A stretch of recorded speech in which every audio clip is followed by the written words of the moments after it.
नमस्कार दर्शक बंधु ओडिया मस्ती न्यूज चैनल आपण मानक स्वागत। तेबे पाणीपाग पक्षरु वर्तमान सूचना मिलुछि कि पुरी को स्थलभाग किछि घंटारे छुईबा बात्या जवात किंतु यह केतेबेले भी ता निजर गतिपथ परिवर्तन करी अन्य जगह लैंडफॉल करि पारे। तेबे जदि भी बात्याटी तार दिग परिवर्तन करिबा तेबे केउ सबु जिल्ला गुड़िकरे तार अधिक प्रभाव पड़िबो एवं केउ सबु जगह वर्षा पवन बहिब सब विषय एही वीडियो माध्यम जानिबा।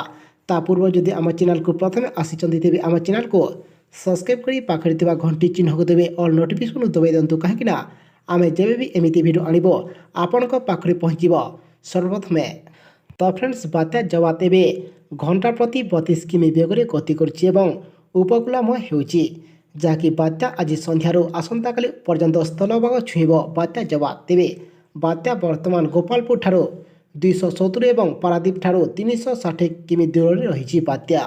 तेबे स्थलभाग अल्प छुईबा परे मध्य बात्या पुणी समुद्र भीतर को चली जाई पारे। तेबे बात्या जदि दिग बदले तेबे स्थलभाग न छुई पारे एवं स्थलभाग न छुई ओडिशा उपकूल दे चली जाई पारे बोली आईएमडी कहचंती।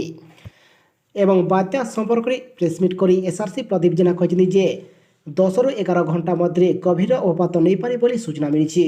तेबे जगतसिंहपुर पुरी खोर्धा गंजाम रे प्रबल वर्षा मध्य हेबा नै पाणीपाग केन्द्र पक्षरु मध्य ए समस्त जिला को रेड वार्निंग जारी करा जायछि एवं ता सहित आसंता 12 घंटा मध्य जवात क्रमशः उत्तर आड़कू गति करिबा परे ओडिशा उपकूल देई उत्तर पश्चिम दिगरे गति करिबा सहित आसंता काली मध्याह्न 2 लघुचाप तीव्र अवपात पलटि पुरी निकट में लैंडफॉल करि पारे एवं परवर्ती समय यह आहरी दुर्बल होई उत्तर पश्चिम दिग देई पश्चिमबंग उपकूल आड़कू गति करिबो।